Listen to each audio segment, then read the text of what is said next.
From Illinois Public Media News, this is 217 Today. I'm Kimberly Schofield. It's Tuesday, July 16th. Coming up, we'll learn more about what attendees at the Republican convention think about Donald Trump's vice presidential pick.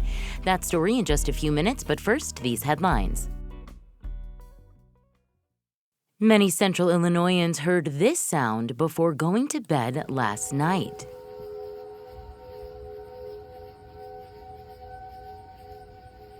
Those are the storm sirens in downtown Champaign around 9:45 last night, shortly after a front-bringing rain and high winds pushed through the county, blowing down tree limbs and causing power outages. As of this morning, Ameren is reporting more than 39,000 homes without power in Illinois. Power outages were reported in downtown Champaign, East Urbana near County Road 1550, North Danville, Monticello, and Decatur. A tornado warning was briefly issued for northern Piatt and southeastern Champaign counties, but no major damage was reported. Heavy rains crossed the area overnight, prompting a flash flood warning for parts of DeWitt, Macon, Piatt, and Sangamon counties. Emergency managers reported some roads were flooded. Lawyers for former Illinois House Speaker Michael Madigan are citing a recent Supreme Court ruling in a bid to dismiss a majority of his criminal case. Dave McKinney has more. The High Court recently narrowed a federal bribery statute in a way that puts more burden on prosecutors. In striking down an Indiana bribery conviction, justices held that prosecutors must prove a quid pro quo before charging public office holders with illegally taking rewards after official acts. The effect of that decision is now being felt in Madigan's upcoming racketeering, bribery, and conspiracy trial due to start in October. Late Monday, Madigan's lawyers asked a judge to dismiss 14 of the 23 criminal charges pending against the former speaker. They cited last month's Supreme Court ruling and the absence of a clear quid pro quo. This is Dave McKinney. Illinois U.S. Senator Dick Durbin says political violence is unacceptable. He says everyone, including the media, has a responsibility to lower the temperature in the country. Durbin says he hopes to lead by example, admitting he has got caught up in political rhetoric. I'm being more careful, trying to do it today, to be respectful of our opponents, even though I disagree with them, and to do it in a manner that is acceptable to most people. Durbin, chair of the Senate's Judiciary Committee, says the latest update from the FBI gave no indication as to a motive for the shooter at a Donald Trump rally over the weekend. He says there are unanswered questions about the security at the event and that Congress has a responsibility to find out what went wrong. Urbana Police Chief Larry Boone is developing a pastor ride-along program. Pastors would join officers on their patrols on Friday and Saturday evenings. He implemented the same program in his previous job as police chief of Norfolk, Virginia.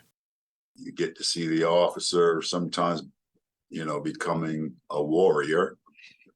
But for the most part, we're guardians. And I think, I know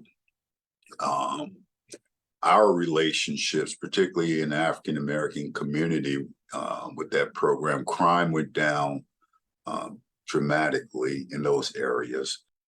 Boone says it builds trust and allows the clergy to understand the issues plaguing their communities. He hopes to have the program up and running by early September. Boone became Urbana's police chief last year. Republicans in Illinois headed to their party's national convention with their state party in disarray. Party infighting prompted their chairman to resign. But now that the delegation is in Milwaukee for the RNC, they're finding something to unify behind: Donald Trump. From Milwaukee, Alex Stegman reports. Trump. That's State Representative John Cabello, a Trump delegate and longtime supporter, putting out a lot of energy at 8:30 in the morning as he addressed the Illinois delegation at a breakfast rally. It was appropriate. Illinois Republicans are fired up as the RNC officially gets underway. We can't help as much as the other states, but darn it, we're the best of the other states. So let's go! Illinois sent 64 delegates to nominate Trump for president, which is a pretty small number considering Illinois' population. And the state party's been dealing with internal disagreements over its future trajectory for years. But they appear to at least be united on one thing: another term for President Trump. A lot of Illinois Republicans think they're well positioned to get that, given some Democrats have suggested Joe Biden end his re-election campaign. Here's Congressman Mike Bost. They don't know whether their existing candidate is going to get there, or if they're going to replace them, or if they try to replace them, is it going to be with the vice president or however? They don't know. What's our situation? We have the right candidate at the right time. Trump endorsed Bost when he faced a tight, hard-fought primary from Darren Bailey earlier this year. Bailey, a former candidate for governor, also wanted Trump's endorsement in that race. They seemed to despise each other. So you'd think there would be some awkwardness Monday morning. They were both in the room, and they're both elected delegates from Illinois' 12th congressional district. Instead, Bost addressed the elephant in the room head on. Both I and that man right back there, Darren Bailey, we're going to stand shoulder to shoulder in support of Donald Trump. Darren, stand up. Bailey stood up and thanked Bost for the gesture, which was incredible given how personal that race got. The Bost-Bailey rivalry is just one example of infighting that's befallen the Illinois GOP in recent years. The party's chairman, Don Tracy, announced his resignation in June, saying some Illinois Republicans would rather fight each other than Democrats. But that drama, at least for this week, seemed to fade away. That was even more apparent after Trump selected J.D. Vance as his running mate. I found Travis Aiken, a delegate from Southern Illinois, on the floor of the convention last night. He says Vance is ideologically aligned with Trump, and he thinks their platform should play well, even in the Chicago suburbs where GOP support has been severely waning for several years. We're talking about a safer country. We're talking about a more prosperous nation. We're talking about lower taxes. We're talking about an agenda that for all Americans. I think it plays everywhere. But that wing of the party also includes officials like Georgia Congresswoman Marjorie Taylor Greene, who was lambasting Democrats from the stage while I was talking to Aiken.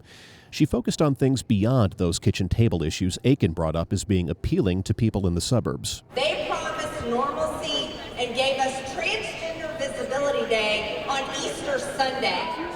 International Transgender Day of Visibility has been on March 31st every year since 2009, whether that's Easter or not.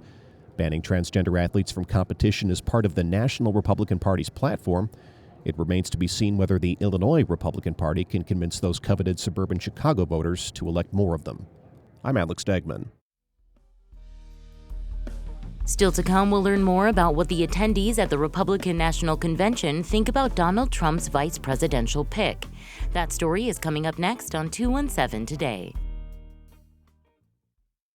Next time on the 21st show, as the RNC continues in Milwaukee, Donald Trump has selected Senator J.D. Vance of Ohio as his running mate. We'll talk about that and more with Republican Congressman Darren LaHood of Peoria, and we'll have a conversation on the past, present, and future of the Republican Party in Illinois. I'm Brian Mackey. That's next time on the 21st show. Join us.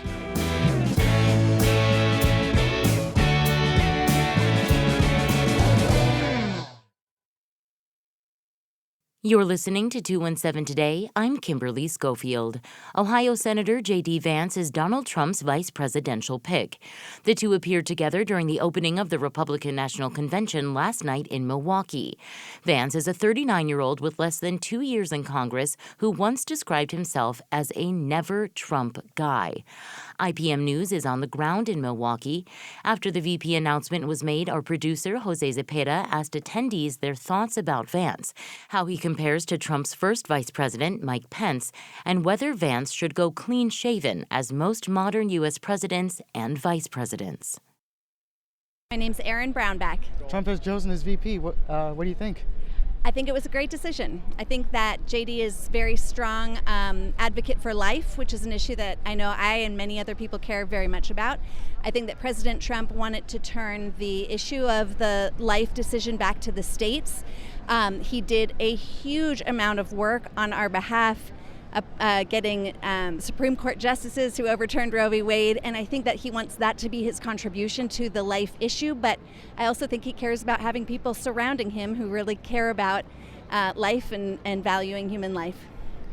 I'll give you my first name. My daughter won't want me, and she went to U of I, so she'll definitely say, don't say my last name. She doesn't believe what I believe. Vicky. What are your thoughts on Vance? I think he's terrific. I think he's a great match for Trump. A little bit younger. He'll be able to go the next 8 years. Perfect choice. Perfect. How do you think he compares to Pence? No comparison. Are you kidding me? Pence? That was a bad choice. This is a good choice. He'll be much more loyal to Trump. With that, then, do you think if he was ever in a similar situation as to what Pence was in during January 6th, what do you think Vince would do? I think he'd do everything he could to help Trump legally, and Pence should have done the same. That was that election was not fair, and Pence could have done. He maybe couldn't have swung the election back to Trump, but he could have done a lot legally to help and expose the corruption that went on during that election. Kevin Fulton. Trump did choose J.D. Vance. What are your thoughts? I'm okay with J.D. Vance. I was more of a Tim Scott guy. I was looking to really make a bold choice, but Vance is all right. How do you think he compares to Mike Pence? That's a good question. I like Vance. That one, he's younger. I think he represents a new generation of Republicans that are coming up. I think he's more connected to grassroots than the prior vice president than Pence was. To be Jacqueline Harn.